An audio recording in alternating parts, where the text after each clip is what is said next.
we'll go do that. Well, whatever I can do to help, and whatever I can do to help you implement it, that just let me know. I'm happy to do that. Yeah, okay. I'll see it. Maybe we might be able to tee up a Zoom call for you to talk some of the committee through the the process to encourage them. Oh, I love to do it. It's fun, and it'll work. I think they will be really, really happy with the results. Well, I adapted it for my training when I coached under-8 T-ball, and the kids loved it. So I've got no doubt it'll be a better option than traditional T-ball for them. Yeah, it's cool. And I, like I told you, I did mine. We finished about 6 weeks ago, and it worked out great. Yeah.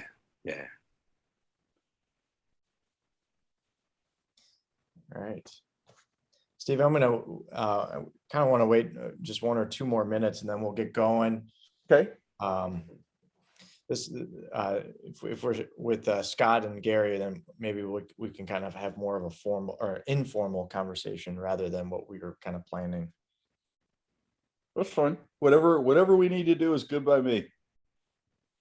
Yeah, Tom, sorry. In Australia, it's very hard. The time zone defeats us because most people are at work today and they're being a bit more diligent than I am. So those guys that came along were really interested, but they just struggle with their work commitments because it's 12 o'clock in the middle of the day here when everyone's at work, unfortunately. Yeah, no worries. We have about 130 people that have registered to attend these. So, things happen, and we're recording them, and hopefully people are watching, and you can only do so much to carve out time and space for people. So that's right. Yeah, for sure. All right, Steve, let's go ahead. I don't want to take up too much of Gary and Scott's time tonight. But Gary and Scott, thanks for coming again. And I just want to, before we begin diving into some leadership characteristics and responsibilities, this is kind of our shameless plug. I get it. But pass on the free member account to your coaches, to your families, to your administrators.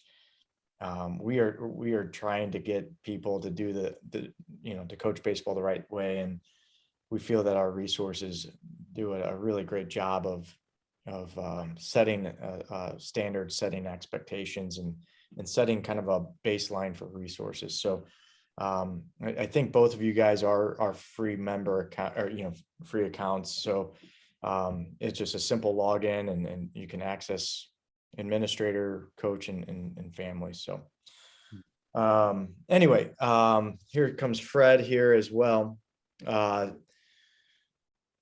Let's let him come in. They might be watching the wild card game too. That's a good. You've got some pretty big competition tonight. Yeah, who doesn't want to come to a leadership meetup on Zoom? And when it was it the Red Sox and Yankees, or is that a big point? Yeah, I've got it on in the background. In fact, I can't believe Fred from New York is actually watching us. He must be a Mets fan. Yeah. No, actually, I'm a Cardinals fan. Oh, good. All right. Hey. So we got you for tomorrow night then, right, Fred? Yeah, I bleed Lucky red. you didn't host this meeting tomorrow then. Yeah, no kidding. Fred, welcome. Good to see you again. Thank you. So Steve, I'll let you kind of introduce the topic and kind of maybe share the story, and let's take it from there. So guys, let me kind of set the stage in two different realms that I witnessed in the last month, right over here in St. Louis. One involved football, one involved a softball scenario. So, imagine a situation where a team is getting outplayed in football, and parents are, they're behind the bench, they're standing there, on that little green grassy area inside the track where they shouldn't be. A parent tells his son to tell the coach, hey, I don't want you playing anymore in the game. Go and tell him I don't want you playing. And then you have other parents arguing with the coach over here, and you have you know, a lot of profanity on the sidelines. You got kids that are frustrated and beginning to walk off. And this is a pretty storied, you know, school and program. And then imagine another, to change the scenery. Imagine another situation that, you know, you've got a kid that puts something on social media that shouldn't be tolerated, and the school kind of pretends it didn't happen. Okay.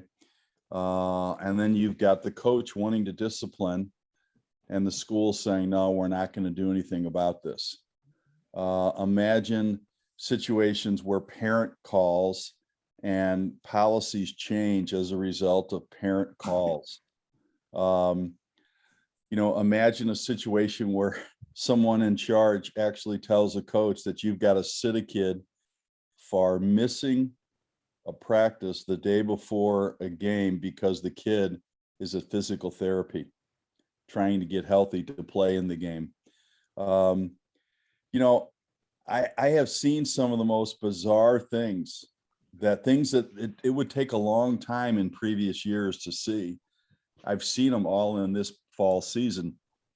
And I was telling Tom the other day, I see an absolute shortage of leadership, from organizations right down to administrators of the organization, right down to coaches, and right down to parents. So tonight's topic, we were talking about, you know, leadership and maybe just some basic things. I would kind of start it off with this. If you're going to run a club, or you're going to run a team, or you're going to run an organization, you know, you need to kind of think beforehand what you stand for, what values you stand for. You know, it's not that I've always done things right. I haven't. I have made major mistakes. So I don't want you to think here that I'm sitting here from above preaching down. That is not it. I have screwed stuff up. But I can tell you, when it comes to cuts, you know, I have cut people's children who were good friends of mine. I've cut people's children who donated $500,000 to our school. And those are things I did just because somebody else's kid was better. And, you know, there wasn't enough room for that boy. I knew beforehand, I knew how I would handle the situation, right? I had to think about that and process how do you handle those things? So I think if you're an organization, if you're running a baseball program, you have to ask yourself some questions. What is it that you're standing for? And how can you carry out that standard in what it is that you do? I mean, let's just suppose that you really believe in nutrition and food. Well, how much are you willing to have in your concession stand the products that you're trying to get your kids to eat instead of the other stuff? You know, it's a simple thing, but I think it's important. If you believe in the welfare and safety of your kids, you know, how much are you willing to go in terms of providing the resources for your coaches and your parents to have available at games, like a nurse or at least some kind of medical seminars for the parents. If you're leading your organization and you're supplying fields and umpires and balls and equipment, are you willing to supply, you know, the resources so guys can actually run a team, run practices, have parent meetings, things like that? So leadership today is really, really lacking, I think. And I think if you're going to be in a leadership role, you need to lead. So I remember working in one of my parish settings, and I was on the board, and I think I was the baseball director. We had basketball directors, soccer directors, all that. And I remember we had an AB policy, where we would place kids on appropriate teams. And one of my partners in this, one of my cohorts, so one of the other directors, he wasn't willing to play it straight. He was fudging a little bit, on people that were his friends. And we went out one night and I talked to him about it. And he says, hey, I'm not willing to lose friends over AB. I get that. But my question is to him, why did you take the assignment then? Right? Why did you take the assignment in the first place? I get the idea you don't want to lose your friends over decisions you make for a parish athletic stuff, but then why are you in that position? Why are you in the position that you said you were going to do those things and not implement them properly? So how valuable is the friendship anyway, if it's contingent on that?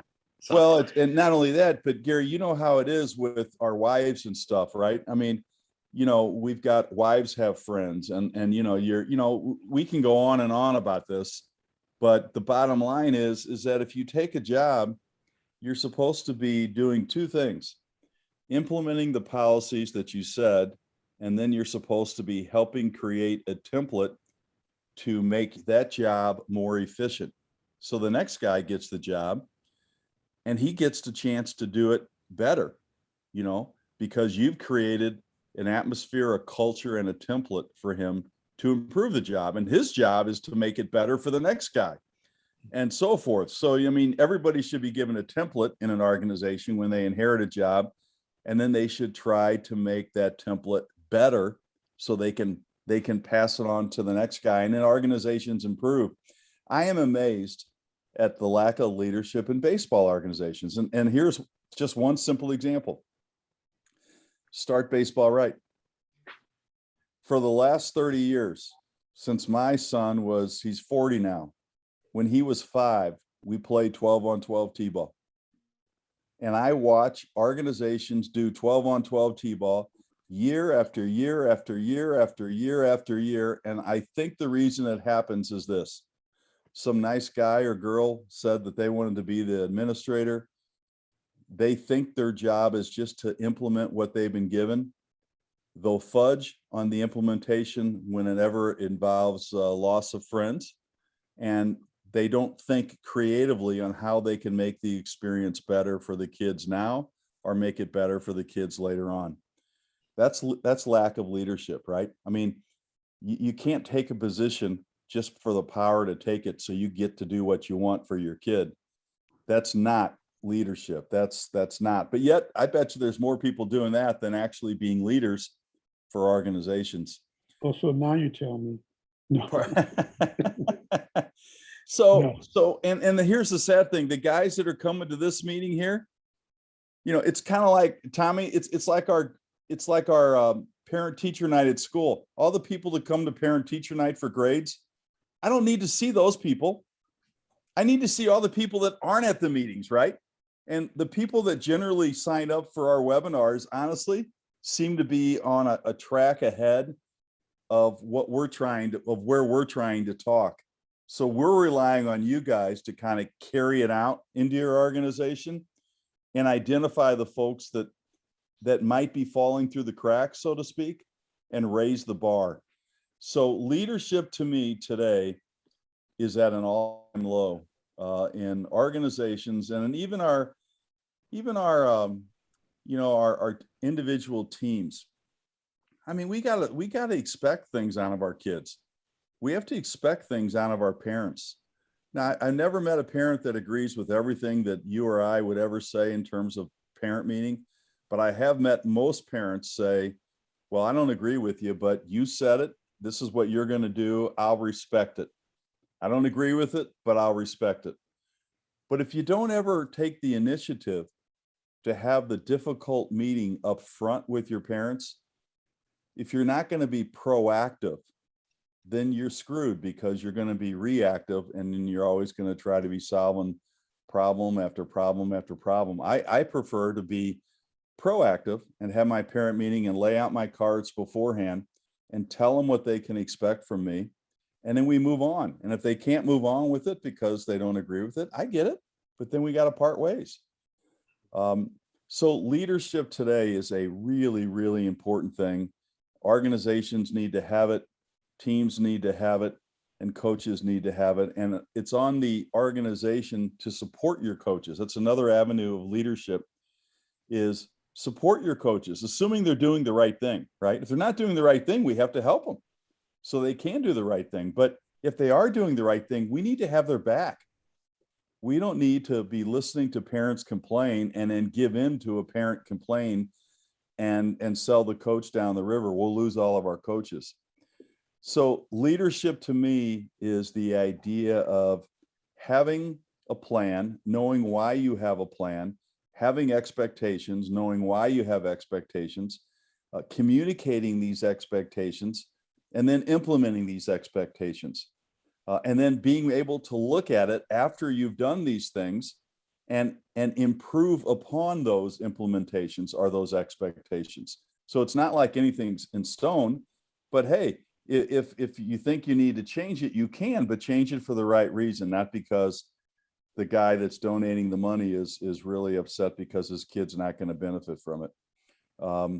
So leadership, very, very, very, very important topic, something that we all need to maybe be aware of and do a better job of. Tom, any thoughts or questions, or any of you guys? Well, you were talking about dropping players, or I did that with my son. He was going to be I was managing the team, and it was for an all-star game. So we have all the players vote for the players instead of the managers or the coaches. And it turns out that I think it was 4 people going from the team or 5 people. Anyway, he was on a bubble. He was tied with 3 other players. So I didn't want to pick him as the last player because he was my son. So I talked to the other managers. Said, what do you think? Vote. And they voted, and he wasn't voted to be on the team. But then I could have overridden them, but I'm like, no, well, obviously they don't think he's good enough to be an all-star, and he wasn't voted, and I could override them, but I won't. He's just going to have to learn to work harder. My wife did not like that decision. I'll tell you that. That was not a good evening. But I talked to him about it and told him that he had to work harder to make it next year so that there wouldn't be no doubt, which he did. And he was an all-star for the next couple of seasons. But you do have to make those decisions, whether it's within your team or within your organization. But you can get vilified for it too, so. Well, you're going to be vilified when people don't agree. I mean, there's no doubt about it. But if you sit down beforehand and you think about these things and how you're going to handle them, and you have good motivation, then, we can live through that. Matter of fact, I was going to ask you, if you would have left your son on that team, there might have been, since he's a borderline kid, right? Yeah, he may not have made the all-star team the next 2 years. No, that's correct. So it's hard at the time, but that may have been the motivation that made him work harder, improve his skills, and ensure his spot for future scenarios. And I think sometimes we forget that. No, that was definitely the motivation. I told him he had to, he was borderline, and he couldn't just cruise because I was the manager of the team.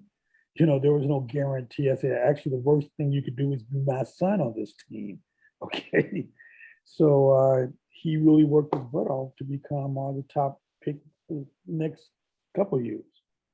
Awesome. Anybody else, guys? Yes, Any Scott. other questions or comments? Scott? Yeah, I just wanted to touch on what you were talking about, Steve, about as far as setting the expectation up front. And I firmly believe that is key. I have a 4-page, my wife thought I was crazy the first time I sent it out, because I have a 4-page coach to parent letter that I send out before I even meet the parents and the players. And it sets the expectation. It lays everything out, how we're going to show up at the ballpark, how we're going to keep the dugout, how practices are going to go, what to expect from our team, and how we're going to go about our business.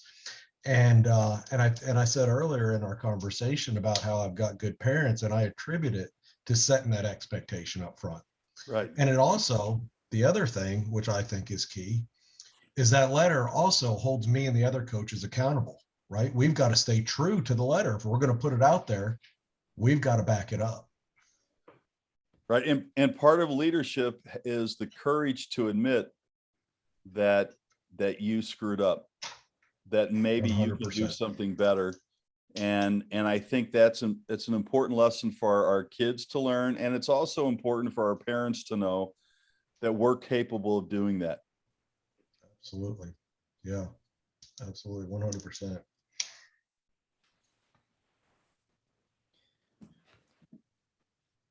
Gary, do you have anything? Because I have a question before or next, but fire away, Gary. If I want to make sure you have your. Look, well, yeah, I agree with everything that's been said. All those things are absolutely vital. A big challenge we have is because baseball is not embedded in our culture in the way that it is your culture. We don't have a huge pool of people wanting to be involved, and so usually it's someone's dad puts their hand up to coach, and they may or may not have had much of a background in the sport.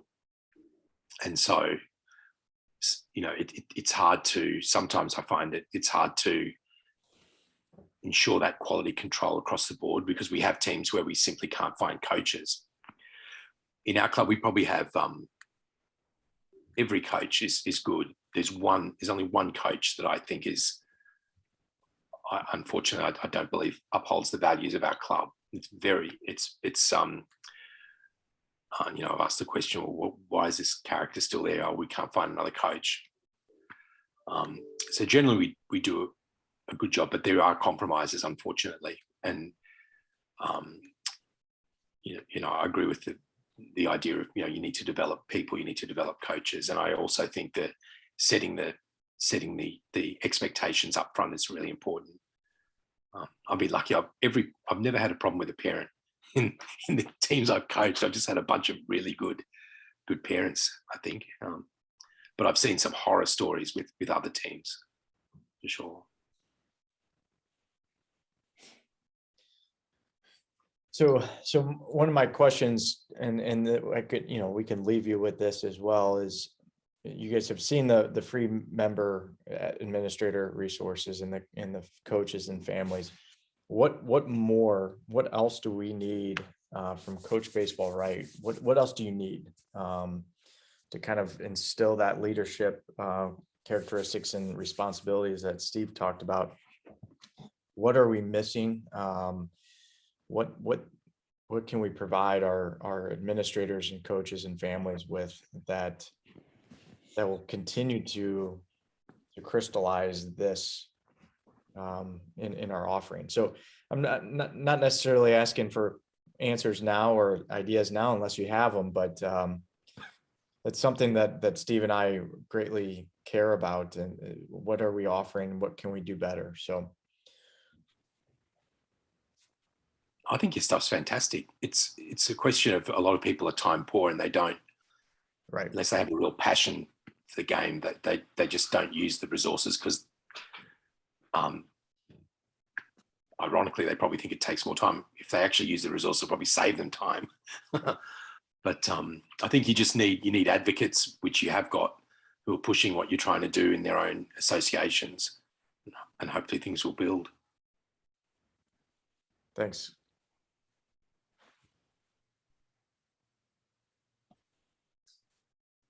Steve, do you have anything else you want to kind of share? We're coming up, this might be our most on time leadership meetup. No, the only thing I would say to all the guys that are here tonight is I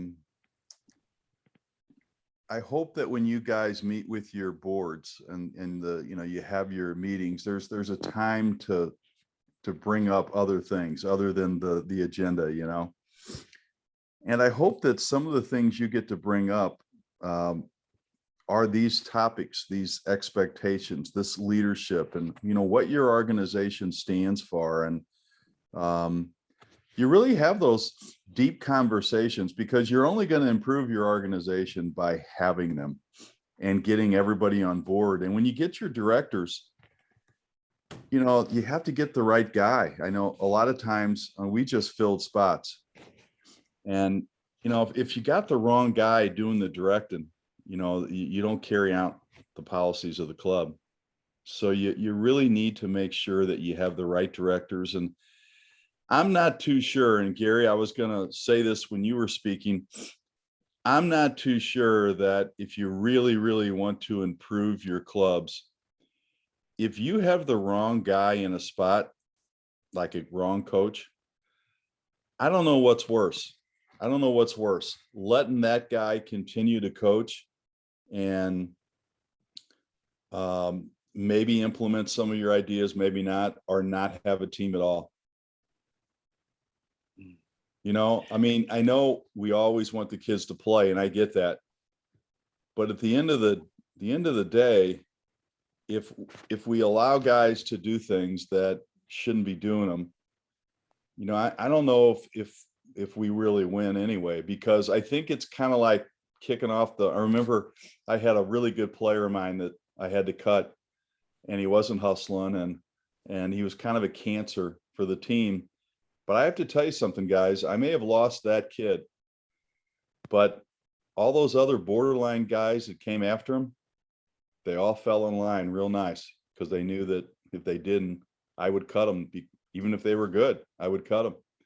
And I think sometimes if you have a coach that you just, you know, you let go, and maybe you don't have a team or in that age group for a year, the next coach who comes out, you know, he kind of knows what the club's expecting, and he either does it or he doesn't. Now, again, it's easy to sit here, Gary, in, you know, St. Louis, Missouri, thousands of miles away, and totally not involved in your club and make a statement like that. So I'm just throwing it out there as food for thought. I'm not saying that you should do that, but you know, it's a tough one. We've got multiple teams in every age group.